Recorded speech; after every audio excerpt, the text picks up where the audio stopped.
আজকে শাহজাহান খানকে নিয়ে আসা হয়েছে, এই আদালতে ওঠানো হয়েছে। আপনারা জানেন যে জিগাতলাস্থ যে ধানমন্ডি বাস স্ট্যান্ড, সেখানে আওয়ামী লীগের কেন্দ্রীয় পার্টি অফিস। বিগত 4/8/2024 তারিখ এই ঘটনায় আজকে একজন ভিকটিম আব্দুল মোতাল্লিব মারা যান, যার বাবা জনাব আব্দুল মতিন এই মামলাটি ধানমন্ডি থানায় দায়ের করেছিলেন।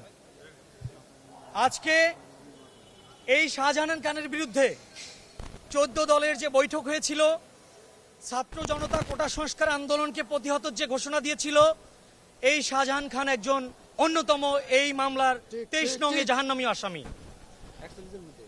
এই আসামির বিরুদ্ধে আজকের ঘটনায় সুস্পষ্ট অভিযোগ।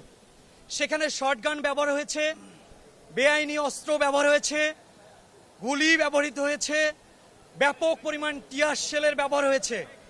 এই শাহজাহান খান যখন ছাত্র কোটা বিরোধী আন্দোলন যে চলছিল, শান্তিপূর্ণ আন্দোলন, সেখানে তিনি আজকে 14 দলের সাথে একসাথে একাত্মতা প্রকাশ করে পূর্বের তার যে কালো অধ্যায়, বিভিন্নভাবে যে এই বাংলাদেশে বিভিন্ন অপতৎপরা সৃষ্টির যে কৌশল, সেটি উনি বিগত 4/8/2024 তারিখে ছাত্র জনতার উপর প্রয়োগ করার কারণেই এই আব্দুল মোতালিব কিন্তু ঘটনাস্থলে গুলিবিদ্ধ হয়ে মৃত্যুবরণ করেন।